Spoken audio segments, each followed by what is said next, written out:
कमला Harris America में president पद की दावेदार, पर क्या आपको पता है कि उनकी जड़ें इंडिया से जुड़ी हैं? वहीं डोनाल्ड ट्रंप अमेरिका में प्रेसिडेंट बनने का सपना देख रहे दूसरे दावेदार, इन्हें पीएम मोदी का अच्छा दोस्त माना जाता है। सही मायनों में देखें तो अमेरिका इलेक्शन का असर इंडिया में भी काफी देखने को मिल रहा है। यहाँ शेयर मार्केट से लेकर हमारे और दुनिया के डिप्लोमेटिक रिलेशंस का पंगा लटका हुआ है, क्योंकि अमेरिका का प्रेसिडेंट कौन बनेगा इसका सीधा संबंध होता है हमारे फॉरेन रिलेशन से। लेकिन वहीं इन इलेक्शन को देखने जाओ तो पता चलता है कि यहाँ पर वोटिंग तो 5 नवंबर को होनी थी, पर उससे पहले ही करीब 7 करोड़ लोगों ने वोट डाल दिया है। ऊपर से एक बात और होती है, वो ये है कि अमेरिका जैसी डेवलप कंट्री में आज भी बैलेट पेपर से वोटिंग होती है। और सुनो, इनके यहाँ जो इलेक्शन कमीशन होती है वो भी बेचारी होती है। काफी कंफ्यूजन वाली बातें हो गई ना? तो चलिए जरा आराम से और आसान तरीके से बिल्कुल शुरू से आपको समझाते हैं कि अमेरिका इलेक्शन का ये पूरा मसला है क्या और कैसे चुना जाता है ग्लोबल सुपर पावर का प्रेसिडेंट। देखिए, अमेरिका में हर बार नवंबर में ही इलेक्शन होता है, पर ये इलेक्शन अपने यहाँ से बिल्कुल अलग होता है। अपने यहाँ तो चुनाव का ऐलान होता है और बस नेता रथ लेकर निकल जाते हैं। खूब प्रचार प्रसार होता है, इसके बाद कोड ऑफ कंडक्ट लग जाता है, माने आचार संहिता। इसके बाद प्रचार रुक जाता है। चुनाव का दिन तय रहता ही है, चुनाव हो जाता है, जनता वोट दे के किनारे हो जाती है। इसके बाद काउंटिंग होती है और देश को नया पीएम लोकसभा इलेक्शन में मिल जाता है। एक पार्लियामेंट्री सिस्टम में यही होता भी है, और हमारे यहाँ पार्लियामेंट्री सिस्टम ही होता है, लेकिन अमेरिका में प्रेसिडेंशियल सिस्टम होता है। वहाँ के सांसद अलग से चुने जाते हैं, उनका प्रेसिडेंट से कोई मतलब नहीं होता। हाँ, बाद में बिल पास कराने में मुलाकात जरूर हो जाती है। प्रेसिडेंशियल सिस्टम में एक प्रेसिडेंट के पास बहुत सारी पावर होती है। मसलन वो अपने अफसर खुद चुन सकता है, सारे डिसीजन वही लेता है। सारे का मतलब आप इससे निकाल सकते हैं कि अगर तानाशाहों को छोड़ दें तो दुनिया में किसी के पास डिसीजन लेने की इतनी पावर नहीं है। तो अब मन में लालच के साथ एक सवाल और आता है कि यार ये बनते कैसे हैं? तो सबसे पहले अमेरिका का प्रेसिडेंट बनने के लिए 3 क्वालिफिकेशन चाहिए। पहली, अमेरिका में पैदा हुआ नागरिक होना चाहिए। दूसरी, कम से कम 35 साल की उम्र तो होनी चाहिए। तीसरी और आखिरी है, अमेरिका में कम से कम 14 साल रहा होना चाहिए। अब ये 3 शर्तें पूरी करने वालों की तो अमेरिका में कमी नहीं है। इसका मतलब सिर्फ इतने से काम नहीं चलता। दरअसल अमेरिका में प्रेसिडेंट बनने के लिए बहुत लोगों को समझाना पड़ता है, और उन लोगों से पहले अपनी पार्टी के लोगों को ही समझाना पड़ता है कि भैया हम ही हैं काबिल, हमको कैंडिडेट अनाउंस करो। खैर, अमेरिका में जो प्रेसिडेंट होता है वो 4 साल के लिए चुने जाते हैं, और ज्यादा से ज्यादा 2 टर्म यानी 8 साल तक एक इंसान प्रेसिडेंट रह सकते हैं। अगर दोबारा जीत गए तो जैसे जॉर्ज बुश, वो भी 2 टाइम रहे, और ओबामा भी, वो भी 2 टर्म ही रहे, और अब डोनाल्ड ट्रंप वही करने की कोशिश कर रहे हैं। अब सबसे पहले जिसको भी इलेक्शन लड़ना होता है वो करीब 1 साल पहले वो लोग प्रेसिडेंट के लिए खड़े हो रहे हैं। अब वही लोग ऐलान करते हैं जो खर्चा उठा सकते हैं, क्योंकि बड़ा महंगा होता है अमेरिका में इलेक्शन लड़ना।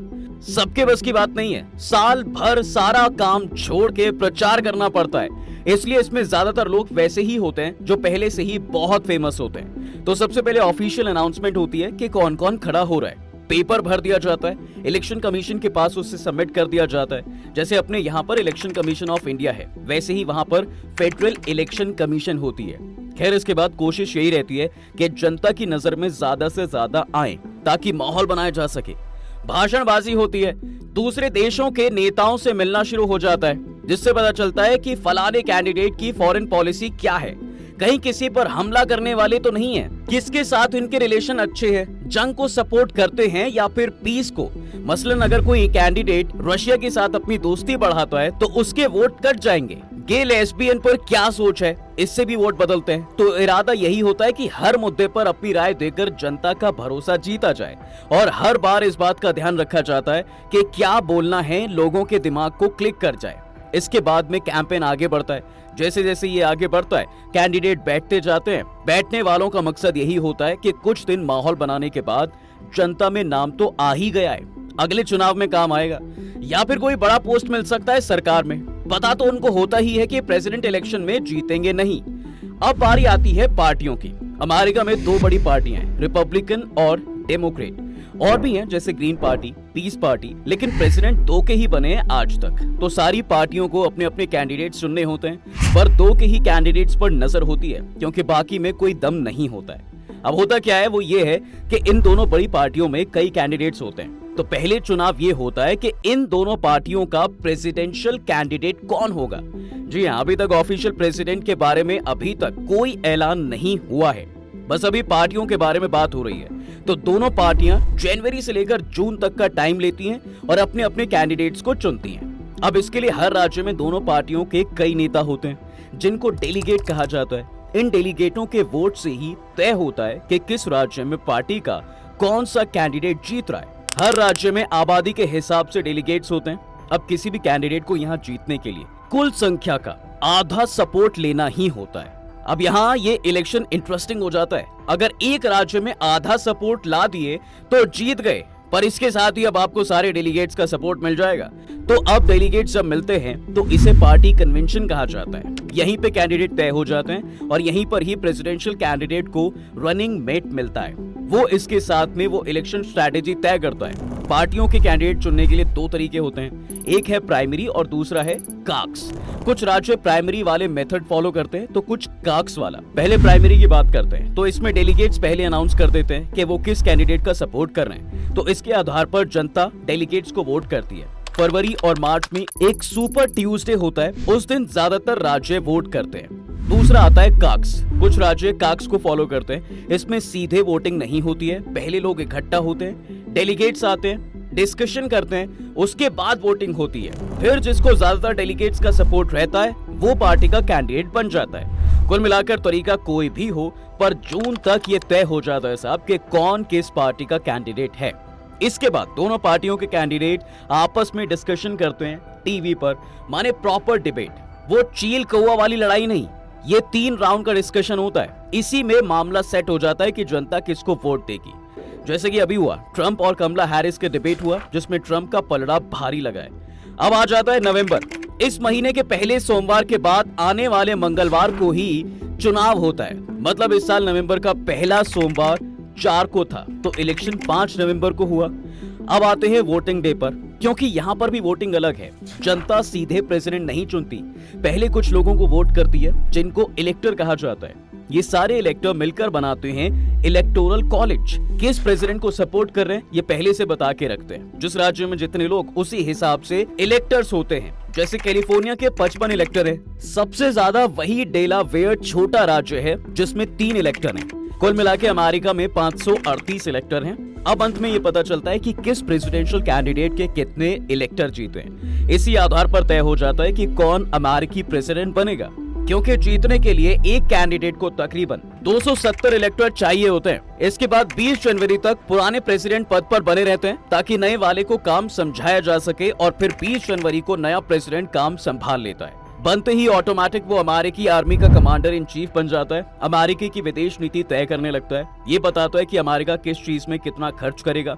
सुप्रीम कोर्ट के जजों को भी चुनता है, हालांकि इसमें सीनेट का अप्रूवल चाहिए होता है। इसके बाद ही ये आदमी दुनिया के सबसे ताकतवर देश का सबसे ताकतवर आदमी बन जाता है। अब वोटिंग में एक नहीं बल्कि 2 मजेदार चीज आपको बताता हूँ। 5 नवंबर को वोटिंग की डेट है। डेमोक्रेटिक पार्टी की तरफ से कमला हैरिस और रिपब्लिकन पार्टी की तरफ से एक्स प्रेसिडेंट डोनाल्ड ट्रंप मैदान में है। इस बीच एक खबर आई है कि अमेरिका के इलेक्शन में 6 करोड़ से ज्यादा लोगों ने अपना वोट ऑलरेडी डाल दिया है। ऐसे में सवाल आता है कि अगर वोटिंग का दिन 5 नवंबर है तो लोगों ने पहले ही वोट कैसे डाल दिया। इसका जवाब है अमेरिकी प्रेसिडेंशियल इलेक्शन का अहम हिस्सा कहा जाने वाला एक सिस्टम, अर्ली वोटिंग। जैसे कि इसके नाम से ही जाहिर है, अर्ली वोटिंग माने समय से पहले वोटिंग। पर ये कैसे होती है वोटिंग? दरअसल अमेरिका के हर राज्य में वोटिंग का नियम अलग है। कुछ राज्य मेल इन वोटिंग फैसिलिटी भी देते हैं। इस फैसिलिटी के तहत वोटर्स को उनका बैलेट पेपर भेजा जाता है। इस बैलेट पेपर को उन्हें एक तय वक्त पर वापस जमा करना होता है। वर्जीनिया जैसे राज्यों में वोटिंग से लगभग 2 हफ्ते पहले से ही अर्ली वोटिंग शुरू हो जाती है। अमेरिका में इस सिस्टम के कई फायदे भी गिनाए जाते हैं, जैसे वो लोग जिन्हें वोटिंग डे पर कहीं जाना है, वो पहले से सफर में हैं या उन्हें कोई हेल्थ रिलेटेड प्रॉब्लम है, तो वो इस सिस्टम की वजह से वोटिंग कर सकते हैं। अब एक और फायदा जो अर्ली वोटिंग से होता है वो ये कि इसकी वजह से वोटिंग का परसेंट अच्छा रहता है। अर्ली वोटिंग की वजह से ही इलेक्शन वाले एक्सपर्ट्स, राजनीति पार्टियों के लोगों को रिजल्ट का आइडिया लगाने में काफी हद तक आसानी हो जाती है। जैसे 2020 के इलेक्शन में डेमोक्रेटिक पार्टी के होल्ड वाले इलाके में 70% लोगों ने वोटिंग डे से पहले ही वोट डाल दिया था। वहीं रिपब्लिकन पार्टी के होल्ड वाले इलाके में वोटिंग से पहले अर्ली वोटिंग करने वाले लोग 50% के आसपास थे। 2020 में कुल वोटों के 2/3 वोट यानी लगभग 10 करोड़ वोटर्स ने अर्ली वोटिंग में ही अपना वोट डाला था। अर्ली वोटिंग के कई फायदे तो गिनाए जाते हैं, पर इस सिस्टम के हिस्से कुछ विवाद भी हैं। 2020 के चुनावों के बाद ट्रंप ने इस सिस्टम में बड़ा फ्रॉड होने का दावा किया था।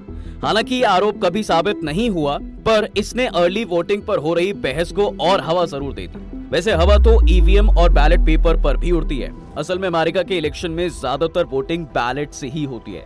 साल 2000 में जब अमेरिका में प्रेसिडेंशियल इलेक्शन हुए तब प्रोसेस अलग था। बैलेट पेपर के साथ पंच कार्ड वोटिंग मशीन से वोट डाले जाते थे, लेकिन ये चुनाव काफी विवादों से घिर गया। फ्लोरिडा में आए रिजल्ट्स पर सवाल उठे। रिपब्लिकन उम्मीदवार जॉर्ज डब्ल्यू बुश ने अपने अपोजिट खड़े अल गोर को 537 वोटों से हरा दिया। चुनाव इतना विवादित था कि अमेरिका की सुप्रीम कोर्ट को रीकाउंटिंग की प्रक्रिया बीच में ही रुकवाकर बुश को विजेता घोषित करना पड़ा। इसके बाद अमेरिका ने 2002 में वोटिंग में सुधार को लेकर बिल पास किया।